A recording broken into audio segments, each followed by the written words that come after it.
The first Dream Theater album is called When Dream and Day Unite. There's one riff that we wrote very early on. It's called Yitze Jam, which is Majesty backwards. We used to be called Majesty originally, thus the Majesty guitar. It all ties in. But I remember the Yitze Jam riff, it was like...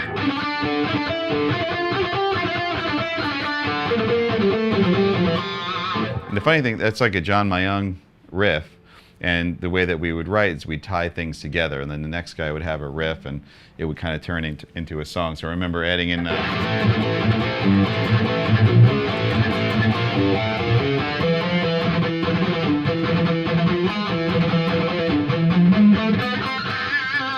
eventually...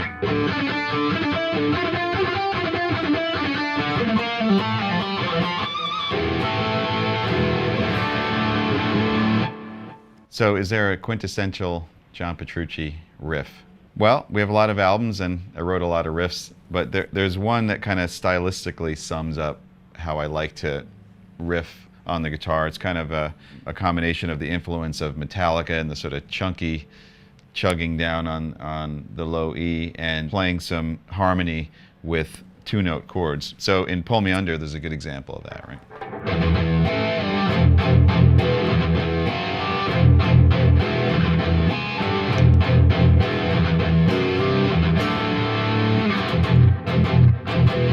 Dream Theater was originally signed. We did our first album. You know, we thought that this was it. You know, we're gonna make it, and we put together this album.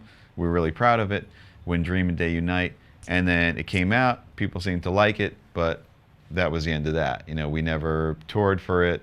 Never really got off its feet. And in fact, at that point, we decided to change singers, and we went on this whole period where we were looking for singers. Eventually, we found James Labrie, who's been our singer ever since, and during that time we were writing Images and Words. So when we actually got to the point where we got signed again now to a different record label and we were going to go into the studio again, it felt like, wow, this can actually, it almost felt like a second chance, because after the first one didn't do too much, there was a little bit of trepidation, like, wow, this is kind of difficult. This might not happen. Then we got signed, and I remember the real sort of pinnacle of that feeling like that this is going to be what I'm going to be doing for the rest of my life is when I started to hear the song Pull Me Under on the radio. I never would have imagined that in a million years. You know, we were playing progressive metal music. Most of our songs are 8 minutes plus. That song is like 8 minutes and something. We didn't write it to be any kind of hit. We had no idea. And all of a sudden people were requesting it. And every time I turned on the radio, it was on. It was an amazing feeling, especially in the climate of music at that time in the early 90s. You know, when Nirvana and Pearl Jam and all that stuff was real big. Ours kind of stuck out like something very different. And yeah, that was a pretty amazing feeling. I started playing Music Man guitars 15 years ago now. You know, I have said many times that it is definitely one of the best decisions that I've made in my professional and personal life. I'm really lucky to have this incredible line of instruments with them. And the one I'm playing right now, the Majesty, is really beyond any other guitar that I've ever played or could have imagined. This guitar also carries on something that we started with the 13, where it has a preamp. It has an active system in it. So that allows me to have this buffered out, so you don't have to worry about cable length or anything like that, or loss of signal. It also enabled us to have the ability to put a volume boost on the volume control. So if you tap it, and when you see it come out, that means you have up to 20 dB of boost, and that's something you can control on the back. If you're on a clean sound, you're playing, right? And you engage the boost, you can hear the volume increase. Like,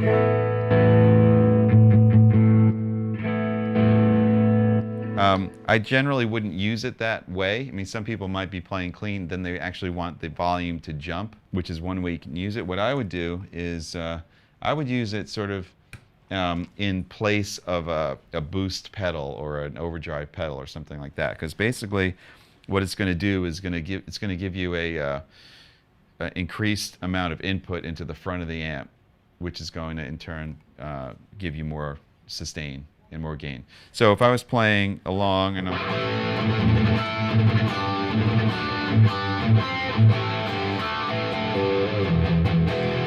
I wanted to go into some kind of lead section or have a little bit more growl come out of the guitar, I'll engage that.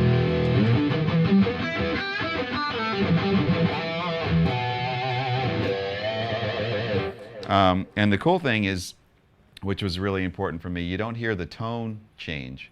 So sometimes when you have a pedal that you're engaging for a lead or something like that, you hear a tonal change. This just gives you clean boosts of more volume into the front of the amp. And it's amazing. I mean, it's amazing for, the guitar already has an incredible amount of sustain. But if you want even more,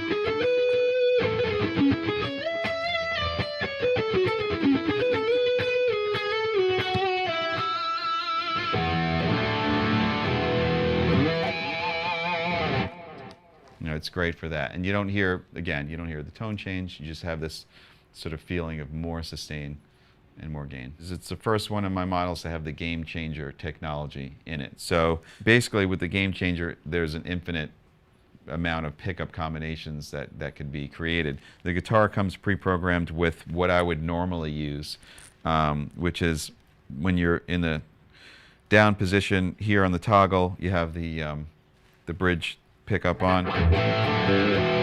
In the middle is both pickups, which you can actually tap by pressing the tone control, and that'll give you more of sort of a crystally kind of scooped clean sound, right?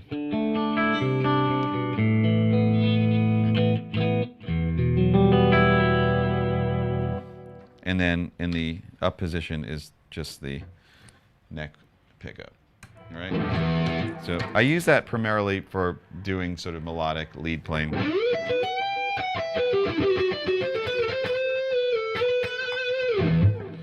This guitar also has a piezo system. So this pickup selector here gives you either all magnetic and piezo in the middle, or only piezo.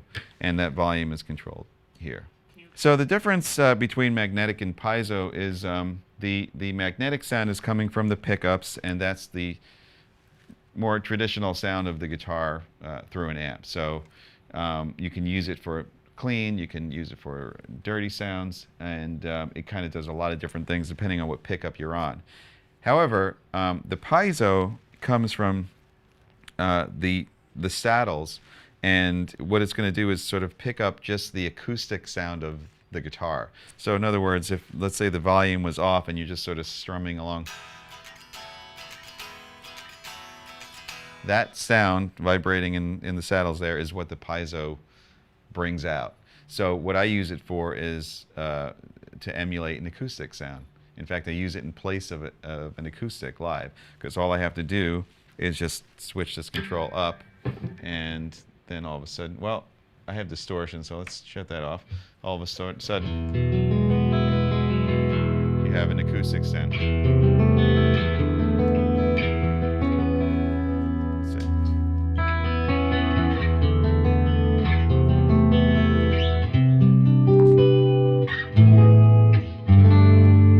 What I like to do is combine it too. I'll put the toggle switch here in the middle, so it's magnetic and piezo, and put this switch in the middle here, so it's both pickups.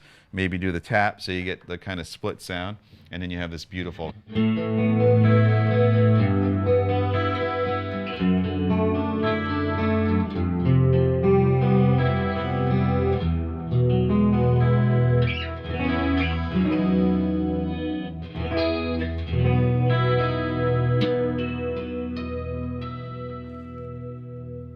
As far as what it feels like to play music for me, it feels like communicating. It feels like having a conversation.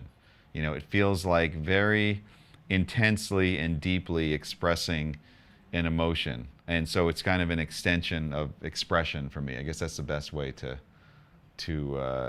describe it. When you're playing with the band and things are really, you know, really going strong, it feels a lot like I don't know, driving a fast car or something. There's like an element of excitement and just, you know, it's a very powerful feeling to play music, especially in Dream Theater, because of the style of music that we're able to play and love to play. We can kind of span many different emotional landscapes, I guess, and it's incredible.